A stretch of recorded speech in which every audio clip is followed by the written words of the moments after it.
Ladies and gentlemen, welcome back to the Julius Baer Generations Cup 2022. But forget all of that. Welcome back to the next chapter of our beautiful chess drama. Of course, it's beautiful is the wrong word.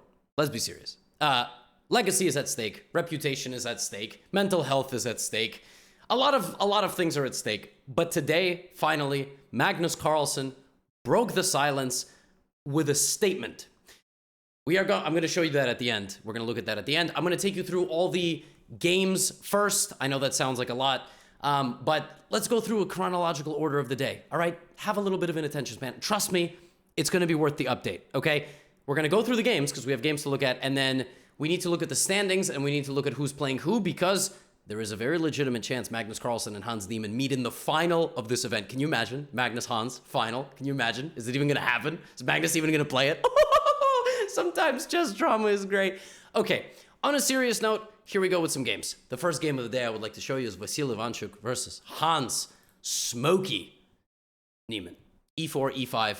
Oops, for some reason I have highlight moves off. That's kind of strange. No, we should highlight the moves, otherwise you're going to be very confused. Knight F3. And we have an anti-Berlin with the move D3 being played by Ivanchuk. We have Bishop C5. And Hans Niemann plays Rook E8 and A6. So Hans doesn't play D6, and he doesn't play D5. He plays Rook E8 and A6, which is a very interesting system. He doesn't commit his D-pawn whatsoever. In fact, he leaves his D-pawn to be captured like this. And then he brings his bishop back to the F8 square. This is a very common kind of rerouting concept here in the anti-Berlin. And White plays the move D4 and basically says, look, man, if you're going to abandon the center of the board, I'm going to take the center of the board. Hans is like, you could take the center of the board, Knight F6, right? You know what's crazy? When Hans Niemann didn't even exist yet, Vasil Ivanchuk was winning chess tournaments. I don't know when Hans Niemann's parents met. Like, maybe they met 25, 28 years ago. Ivanchuk was around 25 years old back then. Like, Ivanchuk has been winning events since before maybe Hans Niemann's parents met. It's insane, this Generations Cup, right? Fun fact. And from the opening, it was just a very, very balanced game, right? It was horses versus pointed hats. The bishops were on their home squares. Actually, a lot of the pieces were on their home squares. Ivanchuk played Queen B3, Queen C3, and this is where Hans started realizing, you know, I can actually instigate with Vasil, because if he goes like this, then this position, of course, is simply losing, right? You simply lose the knight here. But D5, of course, clears the bishop out, but this queen trade benefits black. Why does it benefit black? Well, it benefits black because the pawns have now been split. And this knight has certain difficulties. For example, if it moves to this square, Hans is going to go here, restricting the advancement of the position and cutting this off. And it's actually shockingly difficult to play here if you're playing with the white pieces. Bishops are annoying pieces. They are long-range pieces, right? Knights do their damage up close. So instead of that, Ivanchuk tries to do this. But the second he takes a step backwards, Hans Niemann plays B5. And then Hans Niemann plays B4. And then Hans Niemann plays C6, chipping away more and more at the center.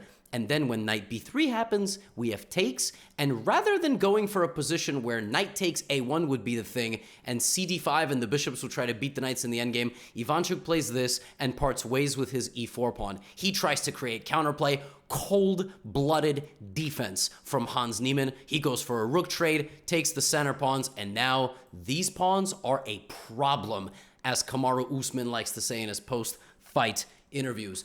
Bishop B5 check, and the pawns go hand in hand, jumping down the street. C4, couple of moves later, we're going to get C3, and here you cannot take the bishop because this, and after knight B3 and rook back to E8, a defensive move, Ivanchuk resigned. And Hans Niemann secured his spot in the final 8. Okay? A up and down day for Hans. He also went on to defeat young Krzysztof Duda in very convincing fashion in the last round of the event. Amazing stuff. Now, next matchup I have for you is the matchup between Levon Aronian and Praggnanandhaa. Levon battling for a top 8 qualification, barely making it. Pragg dominant. All right, Prague's been around the block, but we're going to see how he finishes the event. We're going to see, can he make it? Can he not make it? What is going to happen here in this matchup against Levon? So here we go. Levon plays c4. We have an entirely symmetrical position, and now b3, breaking the symmetry and allowing Prague in with d4. This is risky business here for Mr. Aranyan. Knight a4. Black can play the move d3 in this position, which looks horrible, but the position's actually not so bad. There's this. You can't take because you lose your pawn. That damages the structure. So instead of that, bishop d7 and b6 takes. Pawn is up a pawn. Black castles very quickly. Levon is still a pawn up, but black is getting very aggressive counterplay. This knight is a beast. It's going to d3. This knight is not doing anything. We have a rook trade. Queen a1. Attacks g7. f6. Defends against that. d4. So the pawn moves up. Queen d7. Bishop c1 back. Bishop d6. Takes. Rook d1. We have bishop to a6, developing the light-squared bishop to this diagonal. And Prague is worse. You know why Prague is worse? Because all the way back here, he moved his pawn into the middle of the board, and he just gave it up. So he had some prospects to create some counterplay, but Levon grabs the pawn and says, and when are you going to win this pawn back? I'm going to kick your bishop out, but Prague is a very crafty defender. Is he going to be able to defend this position? Bishop e... Oh! Prague's up a piece! But wait a minute, white has 3 extra pawns. Can the pawns defeat the bishop? Is 3 truly equal to 3? Questions that you get on Gotham Chess recaps. Here goes the bishop to d3. a4. Rook e8, h4. Bishop c3. The bishops are coming back, stopping the pawns. Looks like Levon is struggling to win this game against the nifty defensive measures of Prague. It's still +1, but it's been +1 for like 25 moves. We have bishop d5, king h8, c7. Pushing aggressively, deflecting the bishop, but it's the wrong move. He goes rook d8, and Prague, rook f8, defending c8, and the rook is also defended by the bishop, and the king is going to start coming closer. Oh my goodness, what has happened? Bishop c4 back, trying to deflect the bishop from the defense of the square. Bishop c8 defends promotion. Rook guards bishop, bishop guards rook, but a5. Here comes the king. Rook d5 back, attacks g5. Prague has to find bishop e1 and rook g5 check. The king comes out or even goes back. It doesn't really matter. Instead of that, Prague plays the move h6, but this move is too slow because a6, and now there is this, and the pawn is going to move up as well. Now he finds it, but it's too late. The f-pawn has broken through. Gf, a7, bishop b7, rook d8. How many promotions can you get in one game? a8, c8, and bishop b4 back. He removes the rook. And the problem is, the light-squared bishop cannot guard both things at the same time. Check here, and Levon wins a long, hard-fought, dogged game. And he also qualifies to the top 8 by knocking off Pragnananda in this game. The next game that I have for you is the game between, we're saving the best for last, Arjun Erigaisi, Anish Giri. Anish looking to qualify. Erigaisi just been a beast the entire event. We have e4, c5, and bishop b5 check. He doesn't want to enter Giri's territory. We have this sideline, bishop back to d3, rook e1, and then white plays in a very strange way, right? But a very cagey approach by black. Nothing gets traded for the first 15 moves until we have knight f3 and queen f3, and the queen moves. And Erigaisi starts an attack. f4. f5 is on the way. e5 is on the way. The bishop is going to get out. The key thing here is, can Anish successfully occupy the center and not allow Erigaisi to get moving? All right, rook b8 gets the king off of the diagonal and slow playing. But here Anish Giri goes, young man, I am married with 2 kids. I was winning chess games while you were doing pee-pee in Pampers. Bishop g2, b5. Put some respect on my damn name, Arjun Erigaisi. And Erigaisi said, that was a beautiful speech, old man. Let's see what you're made of. Bishop b5. Ooh, Anish says, I don't care if I lose my bishop for the night. I'm going rook b5, say hello to my little friend. And what is this bishop on g2 doing besides spectating the game? El bozo plus ratio, you fell off. All right, rook d1. All right, well, now the bishop gets out of the way. Here comes e5.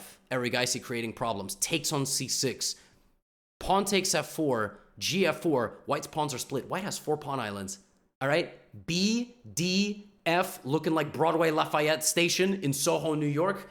And the h pawn. Black plays bishop d4. We have a trade. Anish also gets the queens off. 1 pawn is going to fall for sure. But will 2 pawns fall is the question. Knight d3. We have a rook endgame. The reason why this is winning is because black's pawns are solid and white's pawns are trash. This is a lost endgame.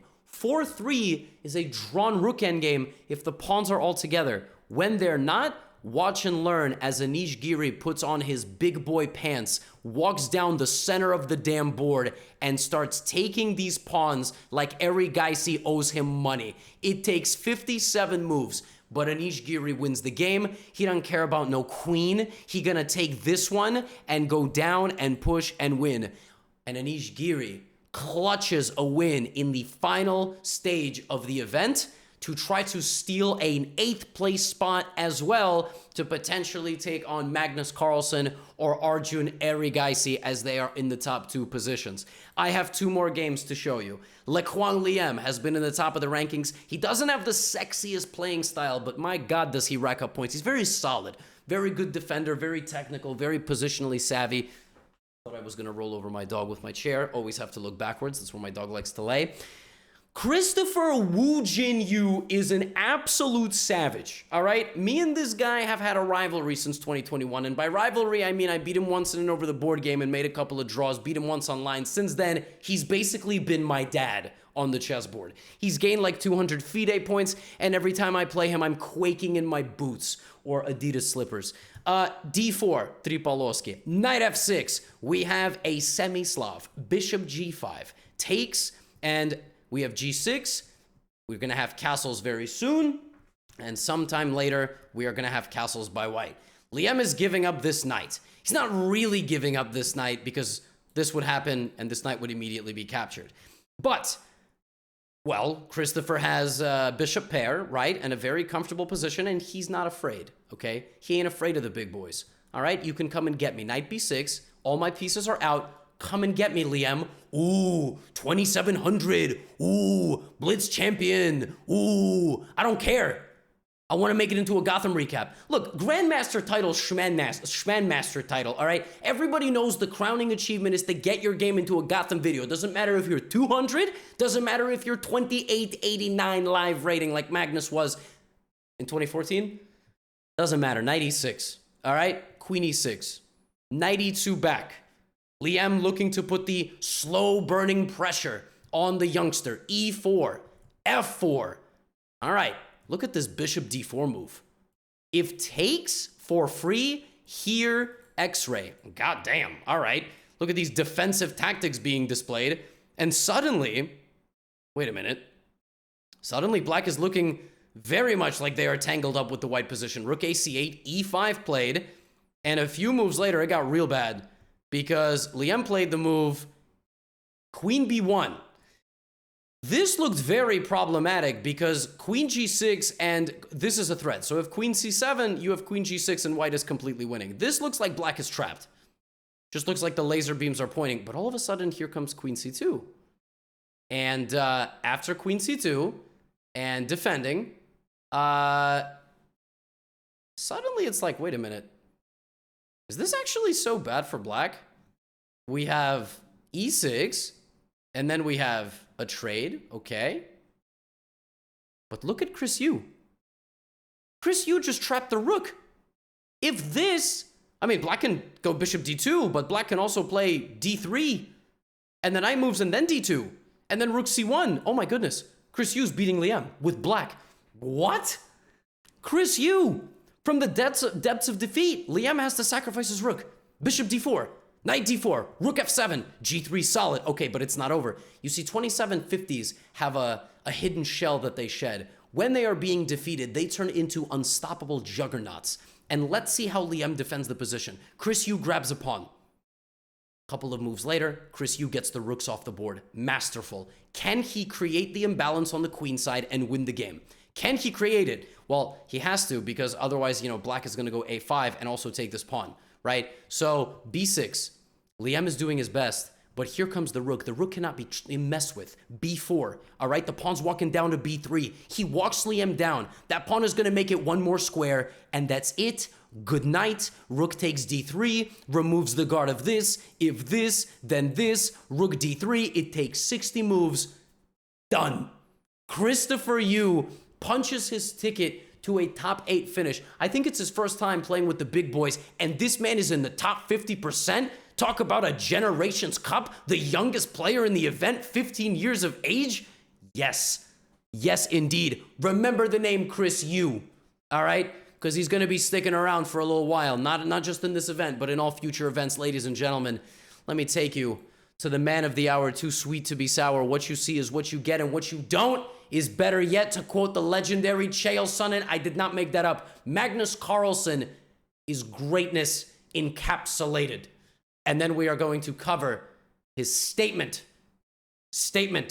or lack thereof after this game. He is playing Vincent Keimer, talented German prodigy, bishop b4 check. This was a Catalan-esque position early on, a closed Catalan, where white plays queen c2, and black hangs on to the pawn for a little bit, but very quickly it is lost. And basically, black is just looking to say, all right, let me hang on to the pawn for a little bit, and by the time you win it back, I'm going to equalize, right? Like, look at this. All the pieces are tangled up. Magnus takes and plays f3. The idea is to play e4. Black plays queen b6, wins a second pawn, and goes here.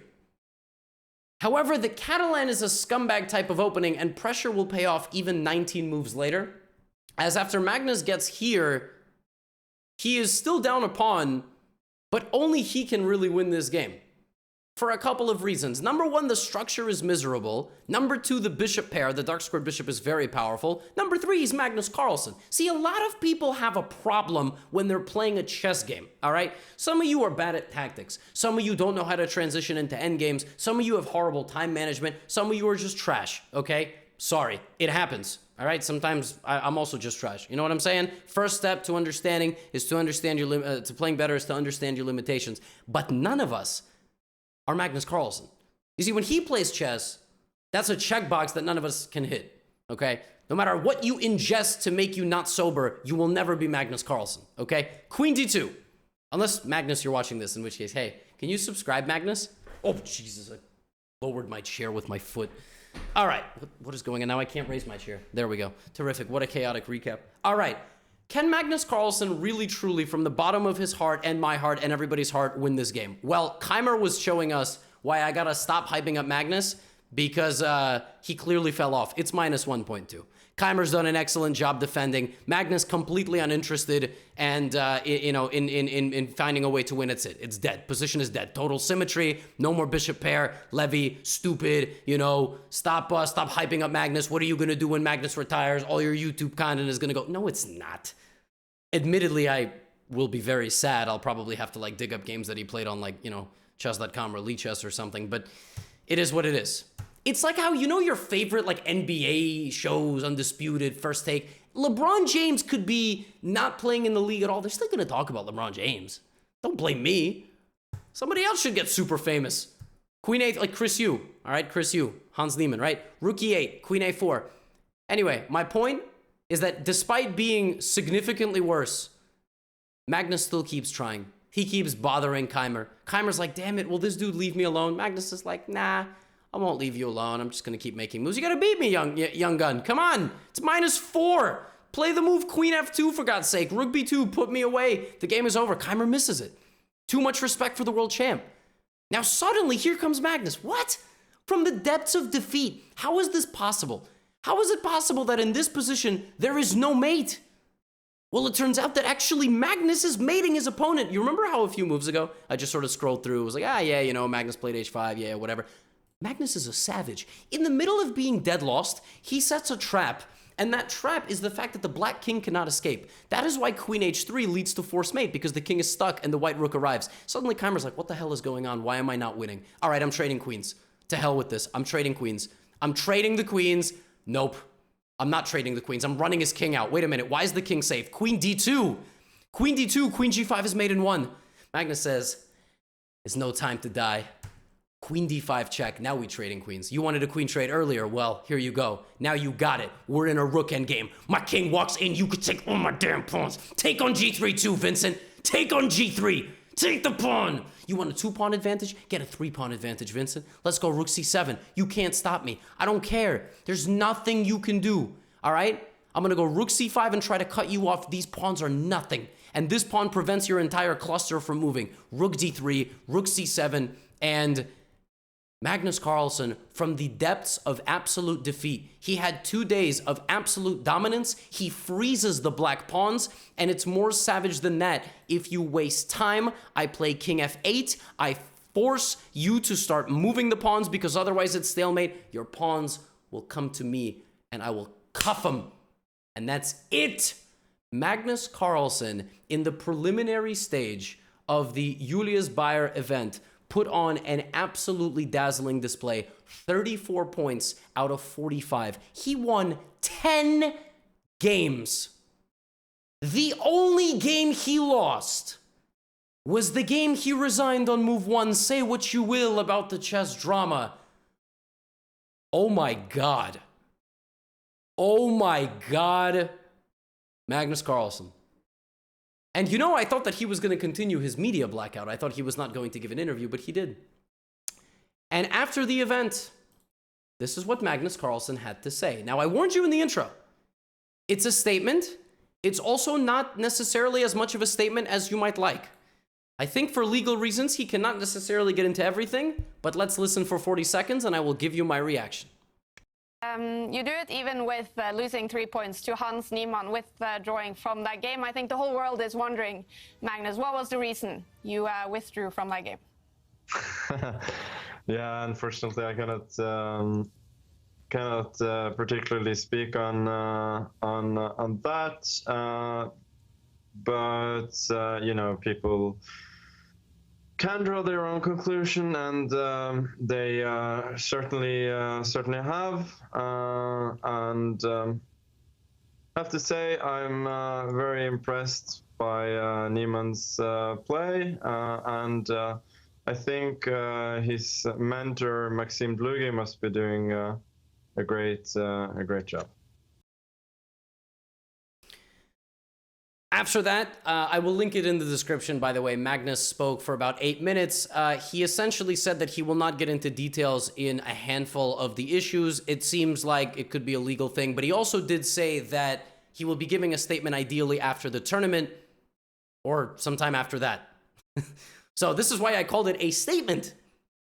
But he did add something, and in a very Magnus-style way, he said, I can't say anything, but I'm extremely impressed with the performance, and you know, his mentor, Maxime Bluge, must be doing great work. Now, okay, look, admittedly, I'm about to go try to dive deeper into this. This happened like about 45 minutes ago.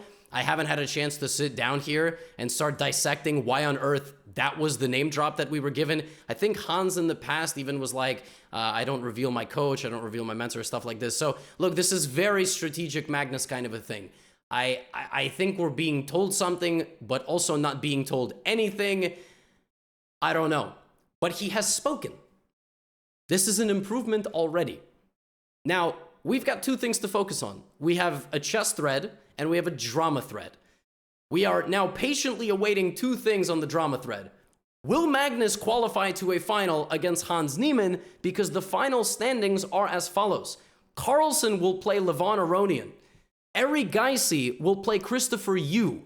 Lequan Liem will play Hans Niemann. Prague will play Keimer.